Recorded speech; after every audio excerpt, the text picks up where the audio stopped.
اعوذ باللہ من الشیطان الرجیم بسم اللہ الرحمن الرحیم انا انزلناہ فی لیلۃ القدر وما ادراک ما لیلۃ القدر لیلۃ القدر خیر من الف شہر۔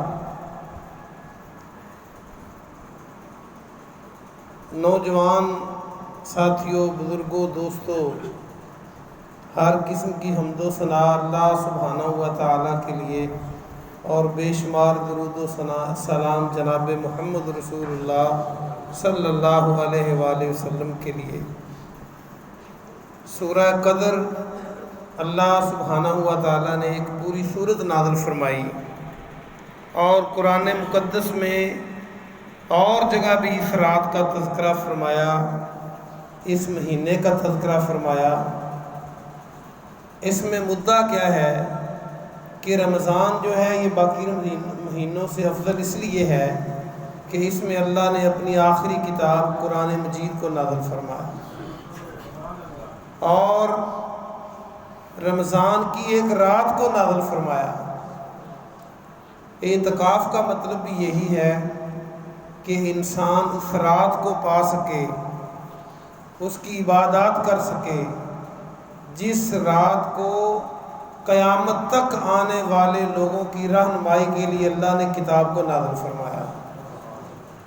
اور یہ ایسی کتاب ہے، اگر پیچھے جائیں، یہ تو آگے کو ہے نا جدھر وقت چل رہا ہے، پیچھے کو جائیں تو جتنی شریعتیں پہلے آئیں تمام شریعتوں کا خلاصہ قرآن کے اندر، اسلام کے اندر۔ بڑی کنجوسی کرتے ہیں۔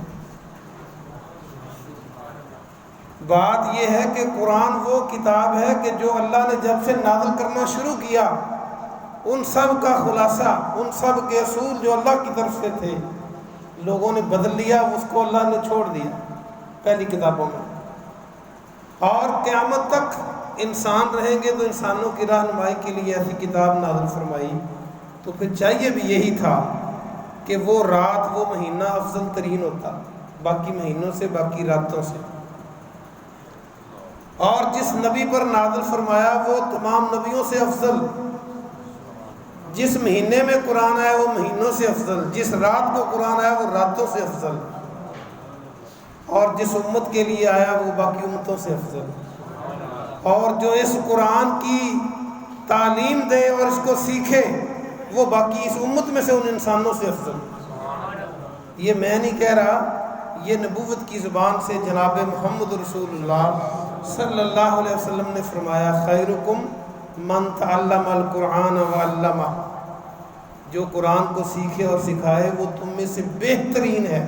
بہتر نہیں فرمایا، ہمارے تو معیار ہی اور ہے نا، ہمارے معیار میں تو ایس ایس پی بہتر ہے، ڈی سی بہتر ہے، منسٹر بہتر ہے، امیر لوگ بہتر ہیں، لیکن پیارے نبی جناب محمد صلی اللہ علیہ وسلم کی نظر میں وہ بہتر ہیں جو اس قرآن کو سیکھتے اور سکھاتے ہیں۔ کبھی ہم نے غور کیا ہے اس بات میں، ہماری پسند کیا ہے اور امام الانبیاء کی پسند کیا تھی؟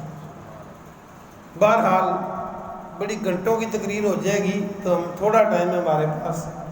سورہ قدر میں اللہ سبحانہ و تعالیٰ نے، یہ انشاءاللہ کسی طاق رات میں اس پہ تفصیل سے بات کریں گے اللہ چاہے گا تو، اتنا بتانا مقصود ہے کہ یہ 1000 مہینوں سے افضل ہے، یہ اللہ کا قرآن کہہ رہا ہے۔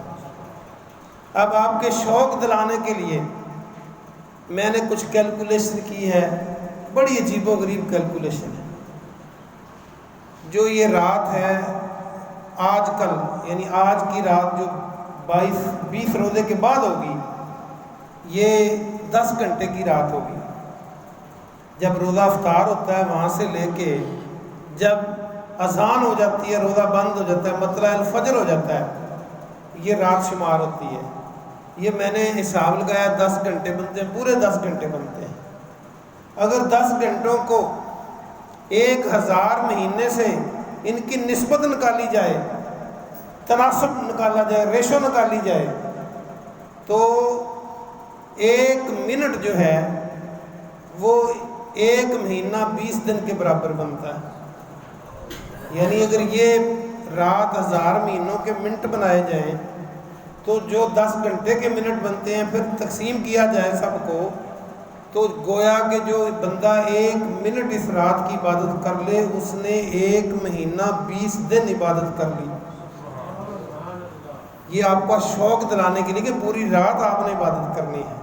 یہ حدیث میں نہیں ہے کہ 1 منٹ کر لیں اور 50 دن ہو گئے۔ یہ بتا رہا ہوں کہ یہ رات اتنی قیمتی ہے۔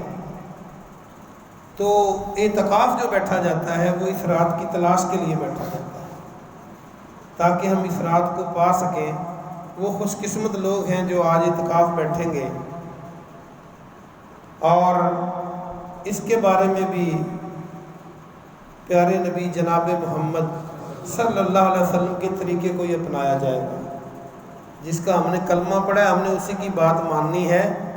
اگر ہمارے باپ کی بات بھی آپ کی بات کے مخالف ہو، حدیث کے مخالف ہو، تو بہت ادب و احترام سے باپ کی بات نہیں ماننی، لیکن بدتمیزی نہیں کرنی۔ آپ پر اللہ کا فضل ہے کہ آپ کو وہ بات سمجھ آ گئی ہے کہ حدیث میں یہ ہے تو وہ عمل اسی پہ کرنا ہے، نجات اسی پر ہے۔ تو اعتکاف جو ہے یہ جب 20 روزے پورے ہو جاتے ہیں، جیسے آج انشاءاللہ پورے ہو رہے ہیں، تو عصر کی نماز کے بعد لوگ آنا شروع ہو جاتے ہیں، مسجد میں اپنا انتظام کرتے ہیں اور پوری رات مسجد کے اندر عبادت میں گزاری جائے۔ مت کس کے لیے بات کر رہا ہوں؟ جو اعتکاف بیٹھے ہیں خیمہ لگا سکتے ہیں، چارپائی بھی رکھ سکتے ہیں، حدیثوں میں موجود ہے۔ اور فجر کی نماز پڑھ کر جناب محمد رسول اللہ صلی اللہ علیہ وآلہ وسلم، محمد صلی اللہ علیہ وآلہ وسلم فجر کی نماز پڑھ کے خیمے والی جگہ تشریف لے کے جاتے ہیں۔ لیکن اس کا مطلب یہ نہیں کہ صبح صبح آپ آ جائیں خیمے میں گھس جائیں، رات مسجد میں گزاریں اور عبادت کریں۔ تو اس کی تلاش کے لیے یہ بتانا انتہائی ضروری ہے۔ ہم مسلمان بڑے عجیب فلسفہ رکھتے ہیں، ہم ہر کام میں اختلاف کرتے ہیں۔ جیسے حزب اختلاف اور حزب اقتدار ہوتا ہے نا، جو حکومتی پارٹی ہوتی ہے جب وہ حزب اختلاف میں چلی جائے تو ساری باتیں وہی کر رہی ہوتی ہے جو اس دور میں اس حزب اختلاف نے کی ہوتی ہے۔ تو ہم بھی ہر مسئلے میں اختلاف ڈھونڈتے ہیں، اللہ ہمیں سمجھ عطا فرمائے۔ ہم نے اس رات کو بھی بہت متنازع بنا دیا، لیلۃ القدر کو۔ کبھی تو ہم نے شعبان کی 15ویں رات کو کہا کہ یہ رات ہے، اس کے یہ تو روز روشن کی طرح یہاں ہے جیسے سورج چمک رہا ہو، کہ جس رات میں قرآن نازل ہوا ہے وہ قدر والی رات ہے۔ اور قرآن شہر رمضان الذی انزل فیہ القرآن، رمضان کے مہینے میں قرآن نازل ہوا ہے، تو شعبان میں کیسے نازل ہو گیا قرآن؟ تو بہرحال اس کو ڈھونڈنا ہے۔ امت محمدیہ کی عمریں کم ہیں، پہلی امتوں کی بڑی عمریں تھیں۔ اللہ نے کمال ترین مہربانی فرمائی کہ رمضان جیسا مہینہ، پھر اس کی لیلۃ القدر راتوں جیسی رات آ رہی ہے۔ تو مختلف حدیثیں ہیں اس کے بارے میں۔ اس میں کبھی تو کسی صحابی رضی اللہ عنہ نے نشانیوں کی بنیاد پر یہ کہہ دیا کہ 20 کے بعد جو رات آ رہی، جو آج رات آ رہی ہے، یہ لیلۃ القدر ہے۔ کسی نے 23ویں کو کہہ دیا، کسی نے 27ویں کو کہہ دیا، کیونکہ آپ نے کچھ نشانیاں بتائیں اور کچھ اثرات بتائے۔ انہوں نے اندازے لگائے، وہ اپنی جگہ درست ہیں۔ میرے خیال کے مطابق اللہ پاک اس کو بدلتا رہتا ہے، جیسے مہینے کو بدلتا ہے۔ رمضان بھی جیسے ہر موسم میں آتا ہے، اس کو بھی اللہ بدلتا رہتا ہے۔ اور جو صحیح ترین بات ہے، ایک 27ویں کو جا کر نقصان نہ کر لینا اپنا۔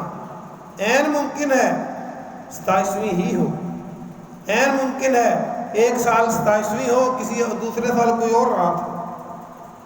تو جو پیارے نبی جناب محمد صلی اللہ علیہ وسلم نے فرمایا، آپ نے فرمایا مجھے لیلۃ القدر کو دکھا دیا گیا، لیکن کچھ لوگ جھگڑ رہے تھے، ان کے جھگڑے کی وجہ سے مجھے بلا دیا۔ ہم بات بات پر لڑتے ہیں، یہ بھی خیال کر لیں، جہاں جھگڑے ہوتے ہیں وہاں برکتیں اٹھ جاتی ہیں۔ تو آپ نے فرمایا مجھے اس رات کو دکھا کر بلا دیا گیا، اب تم، صحیح بخاری کی حدیث ہے، اس رات کو رمضان کے آخری عشرے کی طاق راتوں میں تلاش کرو۔ اب گیس نہیں لگانا کہ پیپر آ رہا ہے یہ 5 سوال کر لوں میں، تکا لگ بھی سکتا ہے، وہ 5 آ جائیں، ایسا بھی ہو سکتا ہے کہ وہ 5 نہ آئیں۔ اب گیس پہ نہیں رہنا، زندگی کا پتہ کوئی نہیں، اور جو آگے ہم جہاں جا رہے ہیں حساب کتاب کے لیے، وہاں باپ، بہن، بھائی، بیٹوں نے، بیوی نے کام نہیں آنا۔ جناب نے جس نے کمائی کی ہے وہ سامنے ہوگا، اس نے اپنا حساب دینا ہے۔ اور بندے کو اتنا تو مخلص ہونا چاہیے اپنی ذات کے ساتھ کہ بندہ اپنے آپ کو جہنم کی آگ سے بچا لے، بیٹا بھی کہتا رہے، بیوی بھی کہتی رہے، بھائی بھی کہتے رہے کہ جہنم کی آگ خرید لے، بندہ کہ نہیں بھی میں اپنے جسم سے اتنا تو مخلص ہوں کہ میں نے یہ کام نہیں کرنا، جو اسلام کے مخالف کام ہے وہ نہیں کرنا۔ اور کرنسی کون سی چلنی ہے؟ نیکیوں کی کرنسی۔ صحیح حدیث ہے، جب بندہ قبر میں جاتا ہے، دفن کرتے ہیں لوگ، تو ایک جو اچھا مومن آدمی ہوتا ہے، نیک عمل کر کے گیا ہے، ایک انتہائی خوش لباس، خوبصورت اور خوشبودار ایک انسان آتا ہے قبر کے اندر، اور وہ کہتا ہے فکر نہ کر، میں تیرا عمل ہوں، جو تو نے سارے عمل کیے تھے اللہ ایک انسان کی شکل میں بنا کے اس کی بات کرواتا ہے۔ اور جو برے عمل لے کے، کفر و شرک لے کے مرا ہوتا ہے، اس کے لیے ایک بدصورت اور برے لباس والا، بدبو والا بندہ آتا ہے اور کہتا ہے اب تمہیں پتہ چلے گا کہ میں تیرے برے اعمال ہوں، تیرا برا عمل ہوں جو تو زندگی میں کرتا رہا۔ تو ہم نے نیکیاں کمانی ہے، کرنسی نیک اعمال کی چلنی وہاں پہ۔ سعودیہ میں جائیں تو پاکستانی پیسہ نہیں چلتا، ریال چلتا ہے۔ اللہ ہم سب کو سعودیہ میں حج کے لیے لے جائے، آمین۔ تو یہ نیک کام ہم نے کرنے ہیں، یہ موقع گنوانا نہیں ہے، گیس نہیں لگانا، صرف 27ویں کو نہیں یہ اہتمام کرنا، بلکہ یہ پوری جو آج سے شروع ہو رہا ہے عشرہ، اس کی طاق راتوں کا اللہ توفیق دے تو بندہ اللہ کے در پر بیٹھ جائے۔ اعتکاف کا مطلب ہی یہی ہے، بیٹھ جانا، ڈٹ جانا وہاں پہ۔ اگر یہ توفیق نہ ہو تو پھر کم از کم جو طاق راتیں ہیں وہ ضرور اللہ کو منانے کے لیے، اپنی زندگی کو اور آخرت کو بہتر بنانے کے لیے طاق راتوں میں یہاں تشریف لائیں، گھر میں کریں، اپنے بیوی بچوں کو بھی آمادہ کریں، ان کو بھی نبی علیہ السلام کیا کرتے تھے، تو تاکہ ہم اپنی نیکیاں زیادہ سے زیادہ کما سکیں اور ہم اپنے گناہوں کی توبہ کریں۔ اللہ پاک سے دعا ہے کہ اللہ پاک آپ کو اور مجھے عمل کی توفیق عطا فرمائے۔ سبحان ربک رب العزت عما یصفون وسلام علی المرسلین والحمد للہ